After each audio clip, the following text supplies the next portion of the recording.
Hello friends, welcome to homemade சமையல்.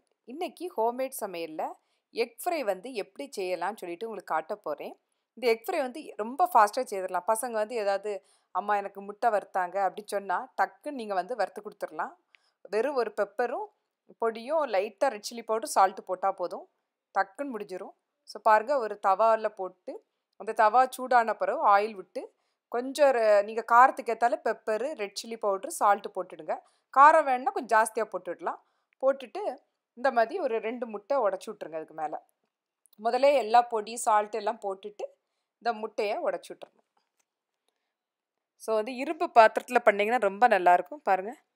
So அந்த சூடு வந்தோடனே இந்த மாதிரி நல்லா மிக்ஸ் பண்ணி விட்ருங்க. சிலவங்க என்ன பண்ணுவாங்கன்னா இது கூட கொஞ்சம் வெங்காயம் பச்சை மிளகாய் எல்லாம் போடுவாங்க.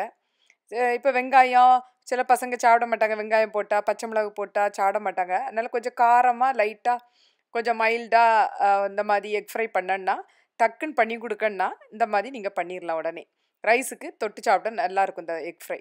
என்னென்னா கொஞ்சம் ரெட் சில்லி பவுட்ரு, கொஞ்சம் மிளகு பொடி, சால்ட்டு, இந்த 3ஐயும் போட்டுட்டு இந்த முட்டையை போட்டு நல்லா இப்படி வறுத்து எடுத்துருங்க. நீங்கள் வந்து பசங்க விரும்பி சாப்பிடுவாங்க. ரொம்ப ஈஸியாகவும் இருக்கும். டக்கு வீட்டில் ஒன்றும் இல்லை, வெறும் முட்டை தான் இருக்குது அப்படின்னா இந்த மாதிரி டக்குன்னு பொடியை போட்டு வறுத்து கொடுத்துருங்க. ஈஸியாகவும் இருக்கும். ஸோ இப்படி தான் எக் ஃப்ரை பண்ணணும். அது நீங்கள் இரும்பு தவாவில் பண்ணிங்கன்னா ரொம்ப நல்லாயிருக்கும். அந்த ஃப்ரையே தனி டேஸ்ட்டாக இருக்கும் அந்த எக் ஃப்ரை. ஸோ இப்படி நீங்கள் எக் ஃப்ரையை வீட்டில் செய்து பாருங்கள். செய்து பார்த்துட்டு எப்படி வந்துன்னு சொல்லிவிட்டு கமெண்ட் பண்ணுங்கள், லைக் பண்ணுங்கள், ஷேர் பண்ணுங்கள். உங்களை ஒரு நல்ல ரெசிபியோடு அடுத்த வீடியோவில் சந்திக்கிறேன்.